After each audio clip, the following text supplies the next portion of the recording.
Dans cette vidéo, on va résoudre l'exercice suivant, montrer que pour tout entier n carré par n puissance 4 moins 1 est divisible par 60. Alors bien sûr, on évite de faire une congruence modulo 60, parce qu'il faudrait faire varier n congru à 0 jusqu'à n congru à 59 modulo 60, donc 60 vérifications à faire, ce qui serait énorme. Là, on va utiliser le corollaire du théorème de Gauss qui dit que si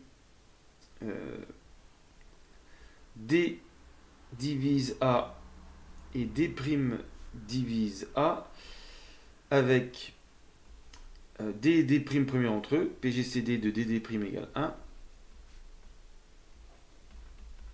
ça entraîne que le produit DD'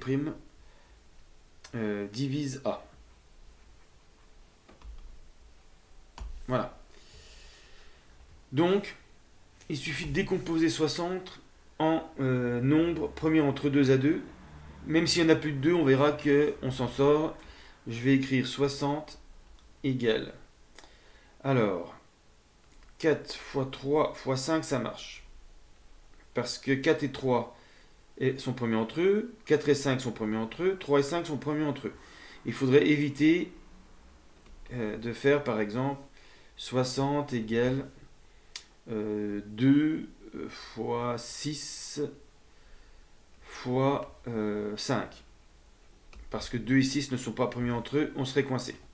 Donc ça, on évite. Donc là, même si j'ai 3 termes et que le corollaire, on l'a démontré pour 2, vous allez voir que ça marche très bien. Alors, maintenant, on va montrer que l'expression n carré par n puissance 4 moins 1 est divisible par 4 d'une part, est divisible par 3 d'une part, est divisible par 5 d'autre part, quel que soit l'entier n. Alors, on va peut-être pas faire tous les calculs, mais vous allez voir qu'il y en a beaucoup moins. On va prendre n congru à 0 modulo 3, et là on sait qu'il n'y a que 3 cas. N congru à 0, n congru à 1, n congru à 2, modulo 3. Et on regarde ce que ça donne pour n carré. Alors je peux laisser n puissance 4 moins 1, mais si on arrive à factoriser, n puissance 4 moins 1, c'est le carré de n carré. C'est n carré au carré moins 1. Donc on peut l'écrire n carré moins 1, n carré plus 1.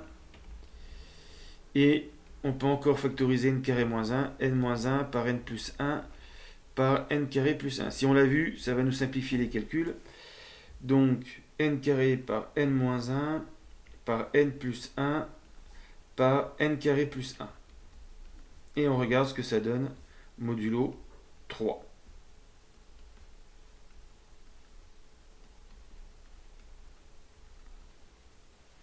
Donc ça va faire 3 vérifications à faire. On recommence après avec modulo 4, puisqu'on veut montrer que c'est divisible par 4.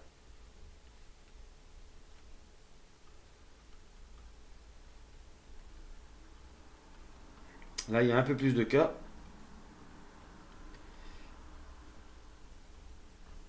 Et puis on vérifie cette fois-ci modulo 4.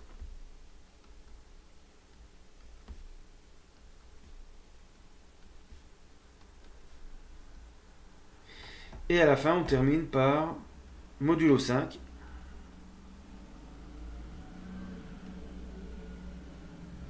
Là aussi, il y a un peu plus de cas.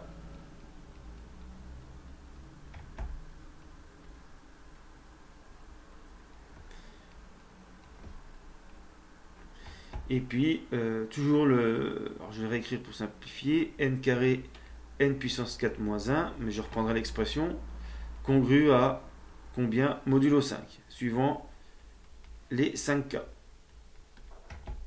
Toujours modulo 5. Alors je vais peut-être pas tout faire parce que vous allez voir, c'est simplement la méthode. Donc on s'est réduit à 3 plus 4, 7 plus 5, 12 vérifications au lieu de 60. Alors par exemple, si n est congru à 0 modulo 3, n carré c'est 0, donc tout le produit va être nul, pas de problème. Si n est congru à 1, je vais prendre n-1, n-1 ça va être congru à 0, donc tout le produit ça va donner 0. Si je prends n congru à 2, 2 plus 1, 3. Et 3, c'est 0 modulo 3. Donc ça va aussi donner un produit congru à 0 modulo 3. Conclusion, ce terme-là est divisible par 3, quel que soit le cas de figure pour n.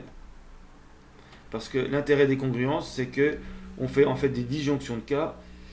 N'importe quel anti-n s'écrit soit 3k, soit 3k plus 1, soit 3k plus 2. C'est la division euclidienne par 3. Donc il n'y a pas d'autre cas possible. Donc maintenant on sait que pour tout anti-n, n carré par n puissance 4 moins 1 est divisible par 3. On recommence avec modulo 4. Donc le 0, même chose. Le n carré va donner 0, donc tout le produit va être nul. Pour 1, on fait n moins 1, qui fait 0, donc tout le produit va être congru à 0 modulo 4.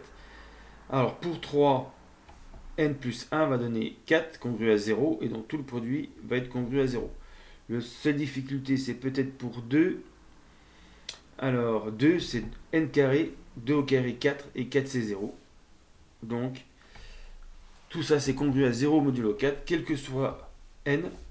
Et donc maintenant on sait que n carré par n puissance 4 moins 1 est aussi divisible par 4.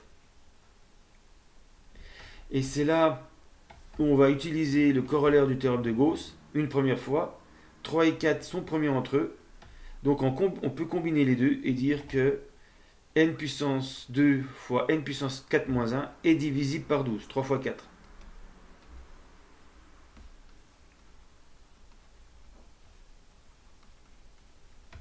Voilà.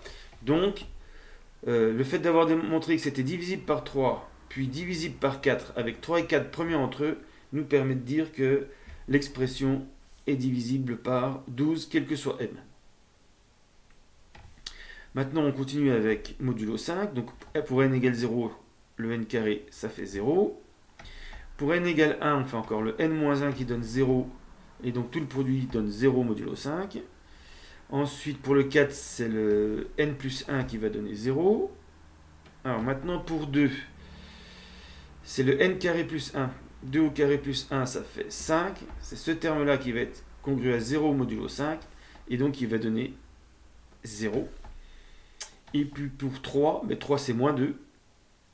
Moins 2 au carré. Alors 3 c'est moins 2, modulo 5 bien sûr.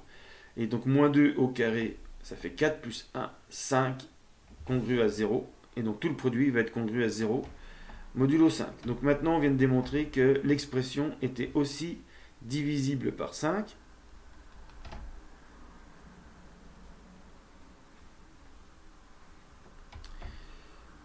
Pour quel que soit le cas de figure pour n. Donc, cette expression étant divisible par 5, on a montré qu'elle était divisible par 12. Et donc, comme 12 et 5 sont premiers entre eux, on a le droit de dire que c'est divisible par le produit 60. 12 fois 5. Parce que 12 et 5 sont premiers entre eux, sinon ça ne marche pas. Par exemple, 4 et 6 divisent 12, et le produit 4 et 6, 4 fois 6 ne divise pas 12. Parce que 4 et 6 ne sont pas premiers entre eux. Voilà, donc la méthode pour ce genre d'exercice, c'est d'arriver à décomposer 60 en produits de nombres entiers, tels que, si vous en prenez 2, à chaque fois ils sont premiers entre eux. Ce qui permettra après d'assembler 2 par 2 cette propriété. Donc là, 3 fois 4, 12, et puis après 12 et 5, ça reste premier entre eux, et donc c'est divisible par 60. Donc vous pouvez tester avec n'importe quel nombre, n'importe quel entier n, n au carré fois n puissance 4 moins 1 est divisible par 60.